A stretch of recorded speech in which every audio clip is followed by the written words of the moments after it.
A song begins, and before you even decide to, your foot is tapping. Your head starts to nod.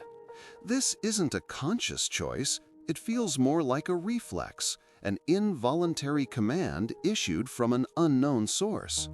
Sound, after all, is a physical phenomenon. It's vibrating air molecules pushing on your eardrum. But how does that physical push transform into a command to move? The signal doesn't just travel to the part of your brain that hears, it simultaneously forks, sending a copy directly to the networks that plan and execute movement. Before you've even processed the melody, your body is already preparing to dance. Your brain is fundamentally a prediction machine. It constantly builds models of the world to anticipate what will happen next, saving you precious cognitive energy. Music is a structured playground for this ability. Every beat, every chord progression is a pattern that your mind latches onto, predicting the next sound milliseconds before it arrives. This predictive process is heavily managed by your cerebellum, an ancient part of the brain once thought to only handle motor control. When the beat you predicted arrives exactly on time, your brain rewards itself with a tiny burst of pleasure. The drop in a song is the ultimate fulfillment of this built-up expectation. The connection between hearing and moving is far more direct than you might think. There are neural pathways that link the auditory cortex directly to the motor cortex. This means when you hear a rhythm, your brain doesn't just register it as sound. It activates the very same neurons that would fire if you were playing that rhythm yourself. This is motor resonance. Your brain essentially tries on the movements required to make the sound. You are, in a very real sense, playing the drums with your mind.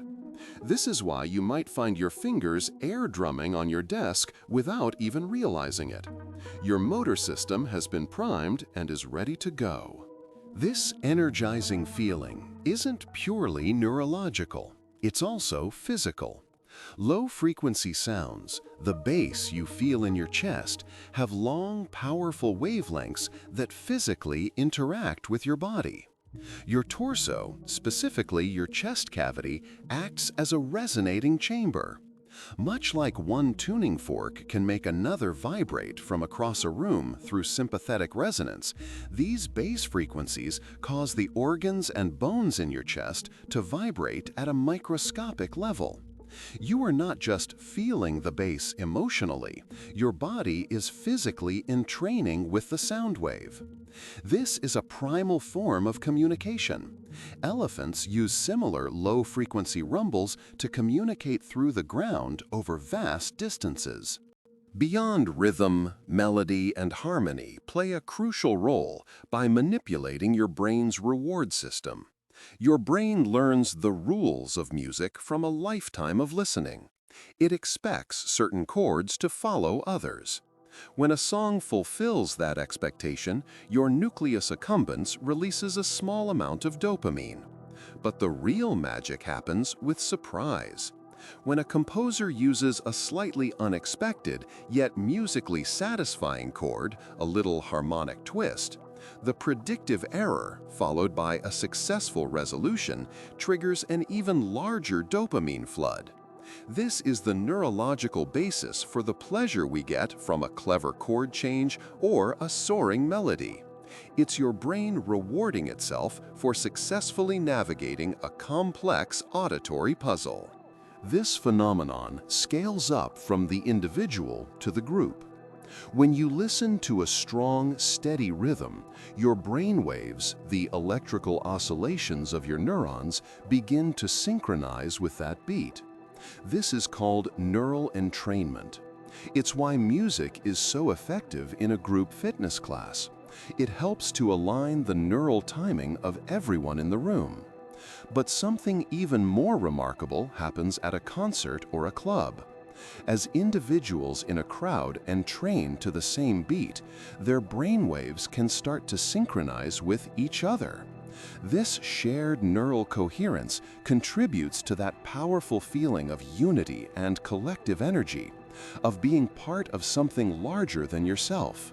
But why does this intricate system even exist? The capacity for music might not be an accident, but an evolutionary technology. For early humans, group cohesion was a matter of life and death. Rhythmic chanting and drumming would have been an incredibly effective tool for synchronizing the emotional and physical states of a group before a hunt, a conflict, or a ritual.